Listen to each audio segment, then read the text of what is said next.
త్యజ దుర్జన సంసర్గం. First thing what you have to do is run away from the bad company.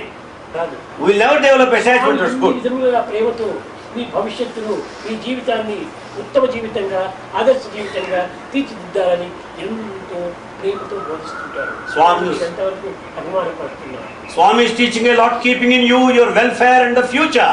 How far you developed attachment. మీ తల్లిదండ్రులు కూడా కోరలేనంత గొప్ప ఆసక్తితో నేను మిమ్మల్ని ప్రేమిస్తున్నాను.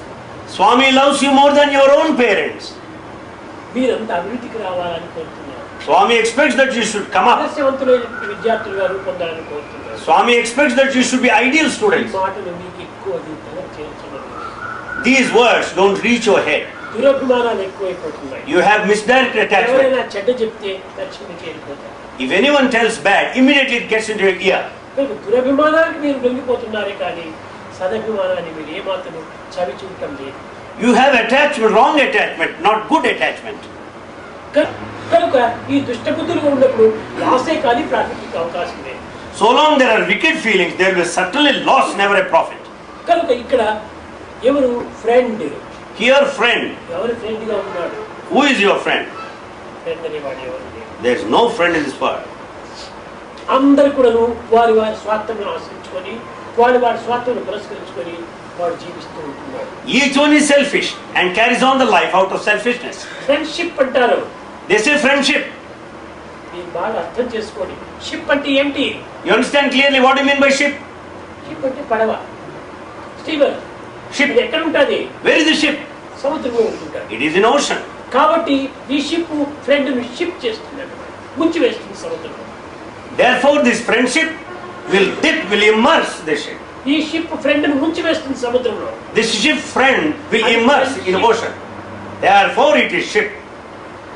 ఏ విధంగా ముంచి వేస్తుంది? How does it immerse? వాడి అనుకూలంలోకి నీవు అనుసరిస్తున్నా నీవు సరిగా తేలుతుంటావు. In state of convenience you will naturally float. వాడి అభిష్టములకు ఏమైనా నీ విరుద్ధంగా మారితివా If you turn against his desires, ఇంకా ఎన్ని విధములైన హింసించడానికి కొనుక్కుంటాడు. he will try to hurt you in every possible way. కనుక నీవు మొట్టమొదట Teja దుర్జన సంసర్గం. Therefore first thing, run away from the bad company. ఈ మంచివాడు చెడ్డవాడు నిర్ణయించుకోవడానికి సాధ్యం కాదు కనుక అందరితో లిమిట్గా ఉంటుంది. Since it is not possible to decide good and bad, have limited association. Subject లో ఉండే subject March. In respect of subject, you just talk. నీవు ఎంతవరకు ఏదైనా పెళ్లి కాదు సార్ ఇంతవరకే చాలు. If you need a pen, you can just ask for it, sir. Pen Pen. కోసం పోయి Going for the pen, క్షణంలో నీవు మాట్లాడవలసిన దాన్ని గంట సేపు మాట్లాడుతూ ఉంటుంటావు. you can complete the transaction in a moment, but you spend 1 hour. ఈ పెన్ను కోసం పోయినటువంటి వాడు మిగతా మ్యాటర్ నీకు ఎందుకు? You have gone for the pen, why should you discuss other things? మిగతా మ్యాటర్స్ నీలో ప్రవేశపెట్టడం చేతనే నీ యొక్క మహాభావం పోతుంది. Because of unnecessary matters discussed, you lose your noble thoughts. కనుక ఈ ఎంతలో అంతరం. Therefore, you should be to a limited extent. ఆ విధంగా ఉండినప్పుడే మన యొక్క జీవితము ఆదర్శవంతమైన జీవితంగా ఉంటారు. When you are like that, our life will be ideal. ఎవరైనా మన ఎదురుగా ఎక్కువగా మాట్లాడుతుంటే నీ ఎనర్జీ అంతా వేస్ట్ చేసుకుంటున్నాను, ఎందుకు నీవు అనవసరంగా మాట్లాడుతున్నావు, ఇది స్వామికి ఇష్టం లేదు, ఈ వయసులో నీవు కూడా అధికంగా మాట్లాడటం మంచిది కాదని ఎదుటి ప్రశ్న నా వేటాలు వేసి కానీ ఒక ఫ్రెండ్ లేకుండా పోతున్నావు. వాడు కూడా చెప్పడం లేదు, వాడు కూడా ఈ మాటలో పోయి చేస్తున్నాడు. If anyone